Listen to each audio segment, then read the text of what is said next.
Hi అందరికీ నమస్కారం. Egg cut masala curry చూడడానికి ఎంత బాగుందో కదా, అంతే రుచిగా ఉంటుందండి.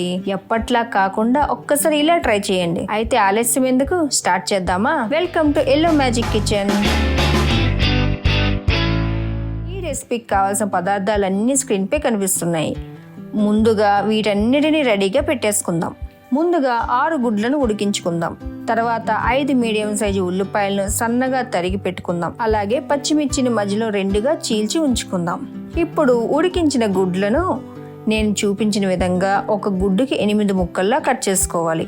ఇదే విధంగా అన్ని గుడ్లను కట్ చేసి రెడీగా పెట్టుకుందాం. ఇప్పుడు స్టవ్ వెలిగించి ఒక ప్యాన్ పెట్టి లో ఫ్లేమ్లో పెట్టుకొని 3 టేబుల్ స్పూన్ల ఆయిల్ని వేసుకుందాం. నూనె కొద్దిగా వేడయ్యాక కట్ చేసిన గుడ్డు ముక్కల్ని వేసి మెల్లగా కలపాలి.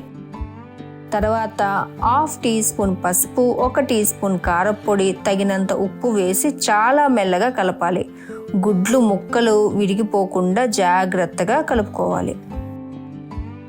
గుడ్డు ముక్కల్ని కొద్దిగా వేయించుకోవాలి. ఇదిగోండి, ఈ విధంగా వేయించుకొని మనం వీటిని పక్కన పెట్టేసుకుందాం.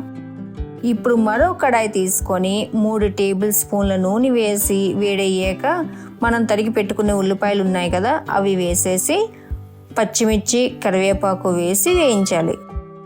ఉల్లిపాయలు వేగించేటప్పుడు ఇందులో కొంచెం మనం ఉప్పును గనక వేస్తే ఉల్లిపాయలు తొందరగా వేగిపోతాయి అన్నమాట.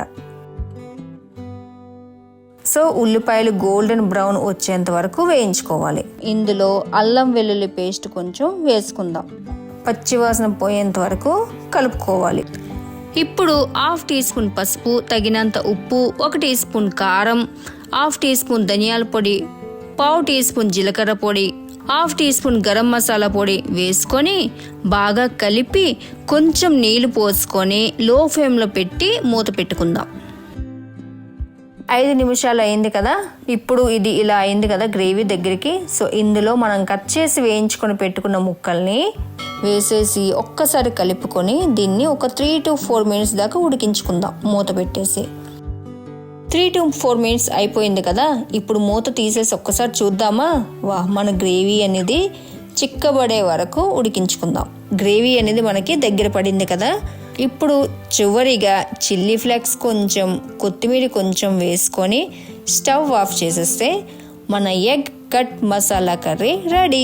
ఈ రెసిపీ మీకు నచ్చితే తప్పక ఇంట్లో ట్రై చేయండి. ఎలా ఉందో కామెంట్లో చెప్పండి. వీడియో నచ్చితే ఒక్క లైక్ చేయండి. ఇంకా మా ఎల్లో మ్యాజిక్ కిచెన్ ఛానల్ని సబ్స్క్రైబ్ చేసి పక్కనే ఉన్న బెల్ ఐకాన్ని ప్రెస్ చేయండి. అప్పుడు మేము చేసే ప్రతి ఒక్క రెసిపీ మీకు వెంటనే చేరుతుంది.